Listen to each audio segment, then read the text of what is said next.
কিভাবে আমি video noise দূর করে সুন্দর করে ব্যাকগ্রাউন্ড মিউজিক রিমুভ করে বাইরে যে আওয়াজগুলা রিমুভ করে সুন্দর করে কিভাবে ভিডিও উপহার দিব। আপনাদের কথা দিয়েছিলাম। আপনারা দেখুন আমি কিভাবে ভিডিও নয়েজ দূর করি। এই সিস্টেমটা অধিকাংশ লোক জানে না। আজকে শিখিয়ে দিব আপনাদেরকে কিভাবে আপনার হাতে থাকা স্মার্টফোন দিয়ে ইনশর্ট অ্যাপ দিয়ে প্রো প্রবাসন থাকবে ওটা লাগবে না। তারপরে ক্যাপকাট এগুলা দিয়ে কিভাবে ফ্রিভাবে নয়েজ রিমুভ করা যায় আজকে শিখিয়ে দিচ্ছি। চোখ রাখুন। প্রথমে আপনি চলে যাবেন আপনার ক্যাপকাট অ্যাপসে।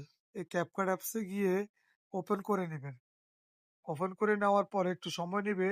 ওপেন হওয়ার পরে আপনি যে ভিডিওটা নয়েজ রিমুভ করতে চান, ব্যাকগ্রাউন্ড রিমুভ করতে চান, এর যে আওয়াজটা রিমুভ করতে চান, ক্যাপকাট ওপেন করার পরে এডিটে চলে যাবেন। এডিটে চলে যাওয়ার পরে আপনি এই যে নিউ প্রজেক্ট ক্লিক করবেন।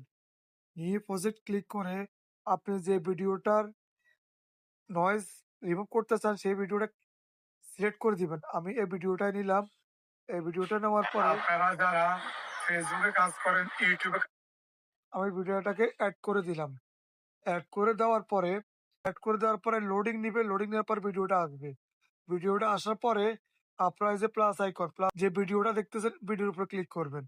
ভিডিওর উপরে ক্লিক করার পরে আপনারা নিচে স্ক্রল করে একদম চলে যাবেন লাস্টে আসবেন। এই যে ভিডিও ট্রান্সলেটরের পাশেই এনহ্যান্স ভয়েস এনহ্যান্স ভয়েসে ক্লিক করবেন। এনহ্যান্স ভয়েসে ক্লিক করলে এনহ্যান্স ভয়েস অন করে দিবেন। একটু সময় নিবে।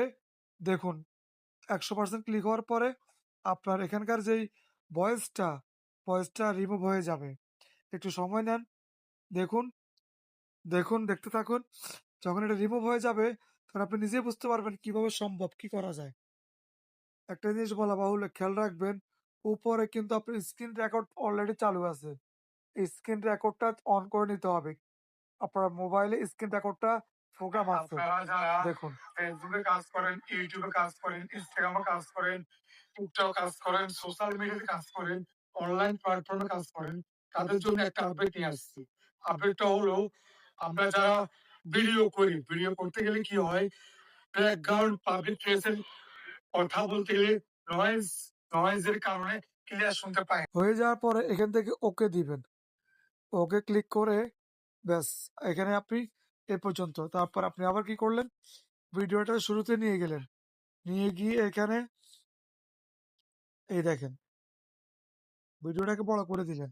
ভিডিওটা বড় করে দিয়ে শুরু থেকে আবার ভিডিওটা প্লে করুন। এই যে আমি প্লে করতেছি আবার।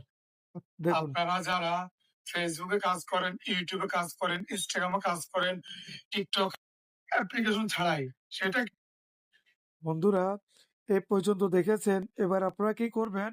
আপনার কমপ্লিট ভিডিও ওই দেখেন স্ক্রিনে রেকর্ড হয়ে যাচ্ছে। স্ক্রিনে রেকর্ড হওয়ার পরে আপনি কি করলেন? কমপ্লিট ভিডিও আপনার ভিডিও ১ মিনিট করেন, ১.৫ মিনিট করেন, ৩ মিনিট করেন, কমপ্লিট ভিডিও রেকর্ড করে নিবেন। রেকর্ড করে নেওয়ার পরে আপনি কি করবেন? এই রেকর্ডটা অন করবেন। অন করে রেকর্ডটা অন করে কি করবেন? ভিডিওটা স্টপ